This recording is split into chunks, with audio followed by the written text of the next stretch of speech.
કે ત્રણ ગુણ તોરણિયા બંધાવે સાહેલી મારે પાંચ તત્વનો માંડવો હું કઈ બાબુ અહીંયા અહીંથી જ્ઞાનની વાતો કરું, તમે મારા માવતર સમાન છો, વડીલો છો અને તમે સાંભળો, એ બહુ મોટી વાત છે. પણ એનો અર્થ એ નથી કે હું મારી જાતને અહીંથી મોટી સમજીને કાંઈક વાત કરું. એમને આ તો સંતોના ઘરનો સંદેશો છે. આપને ટેકો દે એવા મહાપુરુષો થયા તો કોઈ દી એને એમ નથી કીધું કે મેં કર્યું. જ્યારે જીવણ સાહેબની નજર કઈ ભટકી ગઈ અને તીરથ કરવા વયા ગયા ત્યારે એને સંદેશો મોકલ્યો હતો. ભીમ સાહેબે કલ્યાણ સાહેબને દેવા મોકલ્યા હતા, પણ આપણે આખો સંદેશો વાંચવાનો ટાઈમ નથી. પણ છેલ્લે છેલ્લે ભીમ સાહેબે એવું લખ્યું હતું કે આ સંદેશો સત લોકનો અને ભીમ સાહેબે ભેજ્યો. પત્ર લખ્યો ગુરુએ પ્રેમથી, જીવન આને લગનથી લેજો. સંદેશો છે ને એ સતલોકનો છે, ભીમ સાહેબે તો ખાલી ભેજ્યો છે એમ, પણ જીવન આને તમે લગનથી લેજો. પત્ર એટલે પત્ર એમ નહીં લેતા, એની ઉપર કંઈક લગની લગાડજો.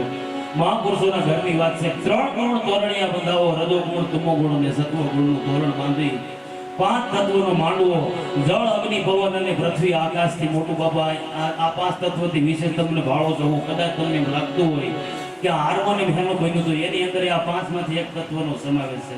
સટો કે છે નહીં એમાં 5 તત્વના માંડવાની વચ્ચે બાપુ આપણે સૌ કોઈ રમી ભમી રહ્યા છે. એ માંડવું અને આપણે દુકાનમાંથી 50 રૂપિયા 100 રૂપિયાનો ભગવાન લઈ આવીને મૂકીને એની આગળ ભીખું માગી એ નહીં.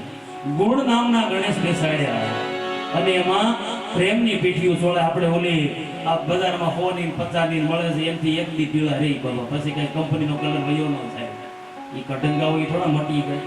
સંતોએ આ બધી વાતો એટલે લખી છે મારા વાલા કે આપણા જીવનને સોના જેવું બનાવવા માટે નથી. આપણે કડપલા ચોપડવામાં નવરા નથી રહેતા. અને વરનું નામ અજર અમર છે, એ કોઈથી મરે એમ નથી. મીરા કે એવા વરને વરીને હું શું કરું કે જે આ જન્મે એને કાલ મારી જાય. હું વરું મારા નાથને મારો સુડલો અમર થઈ જાય. આ 5 તત્વોના માંડવાની વચ્ચે બાપુ જેને મૂળ નામના ગણેશ બેહાડ્યા હોય અને જે વર અજર અમર વરને વરી ગયું બાપુ એના સુડલા 100% અમર થઈ જાય. એમાં કોઈ સંચારનું સ્થાન નથી, કોઈના બાપની તાકાત નથી. મીરાને વિધવા કેવી છે બાપુ? આ દુનિયામાં કોઈ પેદા નથી થયો મીરાબાઈને એમ કે તું વિધવા છે. સતી તોરલને કોઈ એમ કે તું વિધવા છે એમ કે કોઈ ન કે બાપુ. સત્સંગની સાચી વાતો અને જે હૃદયના ભાવની વાતો છે ને એ અહીંથી પીરસવામાં સાલામ શેનો હાલ આવે છે એ નથી ખબર પડતી. હું કામ કે રોટલા બધા એ કાથમાં હોય બાપા, એટલે એને આમાં કૂટવું પડે છે. એ તો આમ દિલ દઈને કૂટવા દઈને બાપો એકો પડી જાય, એટલે કોઈને કે નહીં સાચી વાત નહીં. એને બધી એવી બધી ફરમાવાની વાતો કરવી પડે કે તમારે એટલી વિધિ કરવી પડશે, તમારે આ કરવું પડશે. તે કોઈ મહાપુરુષે એવું નથી કીધું કે તમે સવારમાં ઉઠીને ટાઢા પાણીએ નાજો, કે ખોબો ખોબો માળા ઉગળામાં પહેરજો, આ કરજો, જાતિવાદે એવું બાબા ઘેરો ઘાયલો છે અત્યારે. મને તો એ નવીન લાગે બાબા. હું જ્યાં ભજનમાં જાઉં ને અમે આ અમે તે અમારે આ કરાય ને અમારે અહીંયા જવાય ને અમારે અહીંયા ન જવાય. મગલ સાહેબની કલમ લખે કે મૂર્ખાઓને હું જાદુ કેવું એનું લાજ શરમ નહીં આવે. જબડા દાલીન જ્યારે માર મારે ત્યારે હા હરી હરી નામ પોકાર દી કઈ બહુ કામનું નથી બાબા. જ્યારે આપણે અમારા રાયપરની અંદર મામૈયા બાપુ થઈ ગયા. એક બાબો સેલા શ્વાસે હોતા હતા ને છોકરા ભાગવત લઈ અને આમ ખાટલી પેટે પેટે વાંચતા હતા. તે અમારા બાપાને નીકળ્યા તો મામૈયા બાપુ કે એક કામ કરો, એ ભાગવતને પાણીમાં પલાળો, પપોડું કરીને એને પાઈ દો, હવે નહીં પાડે. હવે તમે ભાગવત પપોડું કરીને પાઈ દો ને તો હવે એનો પાર નહીં આવે. ભગવાનનું ભજન છે ને એનો પ્રથમ પગથિયો દિવસે કે આપણી જાત ભૂલી જવાની. એનો પ્રથમ પગથિયું દિવસે હું કોણ છું એ ભૂલી નાલો ના, તેથી સંતવાણી કરી કહેવાય ને તેથી ભજન ઉગ્યા કહેવાય. બાપુ સતાર બાપુ લખે કે અમને 250 માં ભણાશો, પછી તમે નાવા ક્યાં જાઓ? હવે અમુક ના ઘેરે જવાઈ ગયું સાલા પાછા પૂછે તમે કહેવાય તું ભાડ એવા ભાઈ બીજું કેમ કહેવાય? માતાજી કે આપણે પત્ની કે અમને કેમ થયા હતા કે ચોખા ફળ જાવ એને, એટલે આમાં કાંઈ કાદો તો નથી કર્યો, કાંઈ ચોખામાં બીજું શું આવે? એક વિડીયો હમણાં હું બોલ્યો તો બહુ વિવાદ થયો, તો મને ફોન એટલા આવ્યા હતા. એટલે મેં એમ કીધું તો આ 10 કોથળે પીવે ત્યારે માતાજી એવું નહીં કહેતા હોય કે બેટા તે આજે 10 પીસી છે તો આજે નહીં શરીરમાં આવતું, 2 પીસના ચૈયા આવે. એક ભાઈ મારો વિરોધ કર્યો, મેં કીધું ભાઈ મેં ક્યાં ખોટું કીધું? તમને તો જેટલા ભૂવા જોવા એટલા બતાવવાનો, પીધેલા જેટલા જોવા એટલા, 1 નહીં 2 3 5 જેટલા. એ મારા નાથે આવડી મોટી પૃથ્વીની રચના કરી છે, આ માનવનો અવતાર આપ્યો, આનાથી મોટી બીજી કૃપા હોય હું કહું? તમને મનુષ્ય કરીને અહીંયા પૃથ્વી ઉપર મૂકી દીધા, એ આનાથી મોટી કૃપા બીજે લેવા ક્યાં આવી? આ સદગુરુ રવિ સાહેબની કલમ લખે કે ગુણ નામના ગણેશ બેસાડે. આપણે ક્યાંય ગુણ તો ગોતતા નથી, ક્યાંય જઈને આપણે ગુણ નથી ગોતતા. એક બાપે 50 વર્ષ પાવડો પસાડ્યો હોય ત્યારે એને એની દીકરીનો પ્રસંગ કર્યો હોય અને મૂર્ખા વાળા ખાવા બેન એમ કહે કે દાળમાં મીઠું નથી, તારામાં નથી, દાળમાં તો છે, દાળમાં તો ઓલરેડી છે. આનું નામ જ્યાં નગણા કહેવાય બાપુ, નુગરા એટલે નગણા. એ ક્યાંય જઈને ગુણ ગોતતા નથી. અહીંયા આપણે ઓલી ક્ષેત્રપાળની સ્થાપના કરે લગ્નમાં, એટલે વરકન્યા હાલ્યા થાય આમ પાણાને ઠેબુ મારતા જાય ને હાલ્યા જાય, ઠેબુ મારતા જાય ને હાલ્યા જાય. વર હોય એ કન્યાના લોભમાં હોય, કર ઓલા ઘરના લોભમાં હોય, માંડવિયા ઉકેલવાના લોભમાં હોય, જાનૈયા ફોલાવાના લોભમાં હોય. કોઈ કોઈને પૂછે નહીં કે બીજું બધું તો ઠીક પણ આ ઠેબા ખાય એ કયો દેવી એમ કોઈ કોઈ પૂછવા ટાઈમ નથી. એટલા માટે સદગુરુ રવિ સાહેબ કે ઈ મંગળની આ વાત નથી બાબુ.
સુખમણા સંદેશો લઈ જાય. હું એમ કહું છું કે તમે મુસલમાન સમાજની અંદર સંત થયા હોય એની વાત ન માનો તો મને કાંઈ વાંધો નથી. બીજા કોઈ પણ XYZ નગર 18 આલમની અંદર સંતો થયા અને કોઈ મહાપુરુષોએ આજની તારીખ સુધીમાં કોઈને ખોટો માર્ગ બતાવ્યો નથી. સાંઈ સમાજની અંદર મુસલમાનમાં સદગુરુ સરદાર બાપુ છે એને લખ્યું કે કોઈ બ્રાહ્મણ, કોઈ વાણિયા, કોઈ સૈયદ, કોઈ શેખ અજ્ઞાનીને મન નોખા, આત્મા બધાયનો એકા, નાતું બધી પડી નોખી, જનની બધાને હરખા જણે. અને સદગુરુ હોય જેના હાચા, સાચી હોય જેની વાસા, ઈ એના મોઢેથી જૂઠું બાપા કોઈ દી ન ભણે. સદગુરુ સરદાર બાપુને કહેવાનું નથી.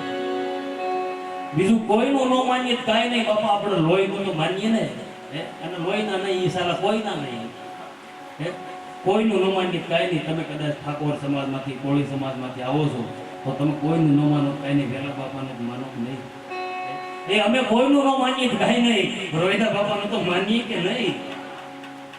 આ તો એની ઉપર શંકાઓ કરવી છે. સદગુરુ એમ કીધું હોય કે ભગવી સીધીના ભર્યા કસોટા, કાખમાં ગાલી જોડી, સીતારામનો જાપ જગો પણ સાલાના અહીંયામાં કામની હોળી. ઈ વસ્તુ પડતી મૂકી કોઈથી નક્કી ન કર્યું કે મારા સદગુરુએ કીધું છે ને આ વાત સાચી હોય. નવો બાવો જાગ્યો હતી સાલા ન્યા ઘર્યા નથી, ખટારો ભરીને ન્યા વયા જાય, ન ભરોસો કરે એના ઉપર. જ્યારે બેને ભજન ગાયું હતું, ધનગુરુ દેવા મારા ધનગુરુ દાદા, કેવડો મરક પડ્યો છે ભજનની અંદર. વિચાર તો કરી ક્યારેક આપણે.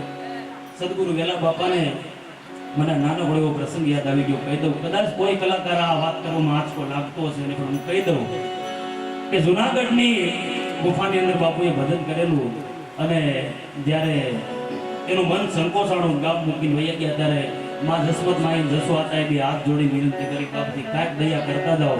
તો પળાસવાની અંદર એ તળાવ હતું, એની હોમરવા વેલા બાપા હાલ્યા ગયા. એ તળાવમાં બાપુ આજની તારીખ સુધી કોઈ પાણી નથી પીધું. આ સંતની કૃપા બાબા, એને બધી ખબર હોય તમને શું તકલીફ છે ને, લબ કરવાનું ન હોય. સદગુરુને બધી ખબર હોય, તનકી જાણે મનકી જાણે, જાણે સિદ્ધની સોરી, જેના આગળ હું છુપાવવાનું, જેના હાથમાં હોય જીવનની દોરી. સદગુરુ વેલા બાપાને જ્યારે એક આપણે એના શિષ્ય પટ શિષ્ય રામૈયો, એ રામ ડાંગર બહુ એટલે જેસલા બાજુ જમણી બાજુ સૂતે ને તો રામ ડાંગર ડાબી બાજુ સૂતી જાય એવો માણસ. અને એના ઘરે એને કઈ માતાજીનો માંડલો માંડેલો બાપા, આ સત્ય હકીકત વાત છે. અને એનો જ્યારે આપણે પૂજા બાપા ભગત કુંભાર એ પણ વેલા બાપાના શિષ્ય, અને વાઘનાથ બાપુની તિથિનો સમય આવેલો એટલે આપણે કેમ બાપાની તિથિ છે બાપા આપણે જે 5-5 રૂપિયા પૂજી લઈને વરના અંતે એકવાર તો ગુરુદ્વારે જઈને એ ગુરુદ્વારે સાલા મોટી શેડ નો પૂગતા હોય ને પાછા બીજા દિન કે જ્ઞાન ને આધીનતા કોઈ દી નહીં આવે, કોઈ દી નો આવે જ્ઞાન જ્ઞાન ને આધીનતા એમ આવે. એટલે જાતા હતા બધા, એટલે કુંભાર મોટા બાપા એને એમ થયું હું કાંઈક દાન કરવું, એટલે પોતે કુંભાર એટલે એને એમ કીધું બાપા તમારી જગ્યામાં જે કાંઈ પણ આજે જમવામાં વાસણો ઘટે ને ઠીકરાના ઠામડા હું આપીશ. ખુદા બાપા જઈને લઈને જતા હતા, જંગલની અંદર પહોંચ્યા તો અંધારું થઈ ગયું, અને અંધારું થઈ ગયું એટલે પછી ક્યાંક રાતવાસો કરવો ને એટલે ગામમાં જઈને પૂછ્યું બાપા અહીં ક્યાંય ભગતનું ઘર ખરા? બસ સ્ટેન્ડ જ બધા બેઠા હોય મારી જેવા હોય. એને કીધું હા અમારા રામ ડાંગર છે, રામ બાપુ ભગત, અને ઈ કે અત્યારે બહુ મોટું ખવડું ભક્તિનું કહેવાય છે, ભજન ભજન તમે ત્યાં જાઓ એટલે તમારે કઈ ઘટશે જ નહીં એમ કરીને ત્યાં મોકલી દીધા. પૂજા બાપાએ ખડકીમાં પગ મૂક્યો તો બકરાઓની રાડ્યું મળ્યા સાંભળવા, ડાકુ સાંભળવા મળ્યા, ભુવાઓના આકલા પડકારા બધું સાંભળ્યું. ફરજામાં ખાટલી નાખી દીધી, પૂજો બાપા બેહી ગયા. તમે જોજો બાપુ આ વાતનો સાર એ છે કે સદગુરુ વેલા બાપા ક્યાં અને બાપુ આપણી સમજણ ક્યાં. કદાચ આપણે કંઈક બહુ ધતિંગમાન પડ્યા હોય ને તો એટલો વિચાર કરી લેવાય. મેં પહેલા કીધું કોઈનું ન માનો તો કાંઈ નહીં, આપણા લોહીનું માની લેવાય, એકવાર તો માની લે. તો જ્યારે એ બધું પૂજા બાપાએ નજરો નજર જોયું, રાતના 12 વાગ્યા સુધી એક પછી એક બલી, એક પછી એક બકરાની બલી ચાલુ, પણ સંતનો બાપુ હૃદય દુભાઈ ગયું. અડધી રાત પછી પૂજા બાપા રહેવાનું નહીં, રામ ડાંગરને બહાર બોલે બાપા અહીંયા કે તને આ તો આ શું કરશે બાપા, આનો કરું બીજું હું કરું, કે ત્યાં મારો છોકરો મરણ પથારીએ પડ્યો છે, પણ તારો છોકરો તો એ ક્યાં હાજો કરવા હાટું થઈને આ બીજી માઓને હું કામ દુભાવ્યું છે, એમાં બીજી બકરી બહાર રોવે તો એ નથી દેખાતું. તારા છોકરા હાટું થઈને તું બીજાની માઓને દુભાવશો તો બીજું કે બીજું કાંઈ નથી કરવાનું, કે હાલ ગિરનારની તળેટીમાં સદગુરુ વેલો બાપુ બિરાજે છે, તારું દુઃખ દૂર કરી હાલ હૃદયથી એનું ભજન કરી લે. એ સમયનું ભજન છે, કરી લે ભક્તિ ભગવાનની, ગ્રહી લે ટેક એક વેલનાથ, કંઠી બાંધી લે તારા કંઠમાં તારો કાજ કરશે વેલનાથ. ભજન છે, સાંભળજો તમે ક્યારે. અને રામૈયાએ કંઠી બાંધી લીધી, કોઈ હસળ નહીં, ડફો નહીં, બસ ભગવાનનું ભજન, બીજી વાત નહીં.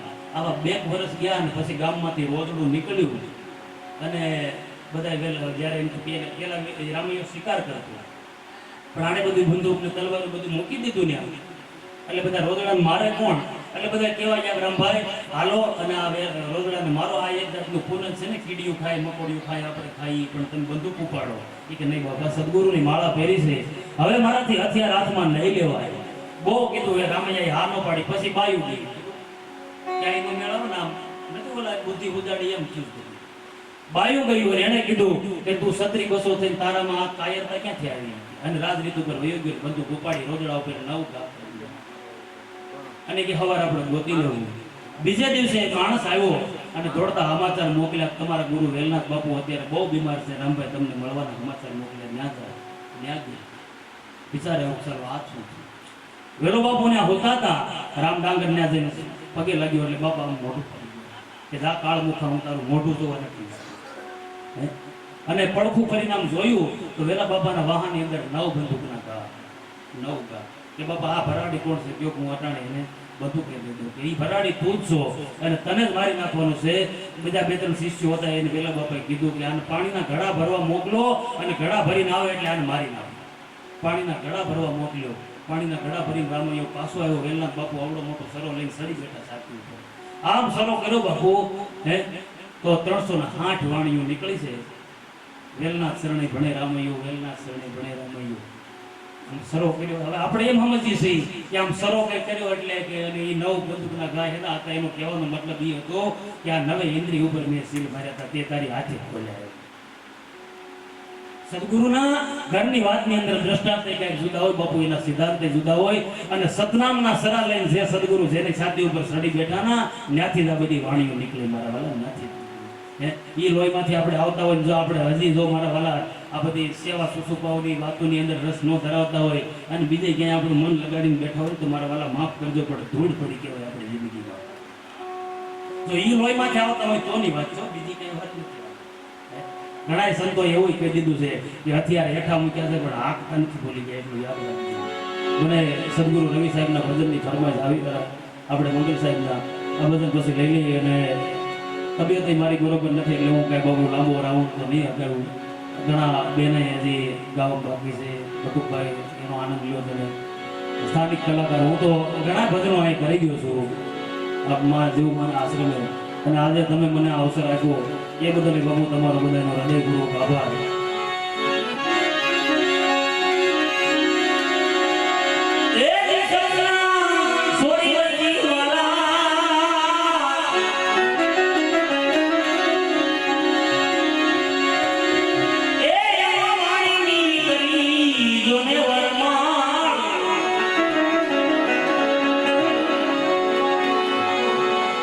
બ્રહ્માજી બેઠા વેદ વાંચવા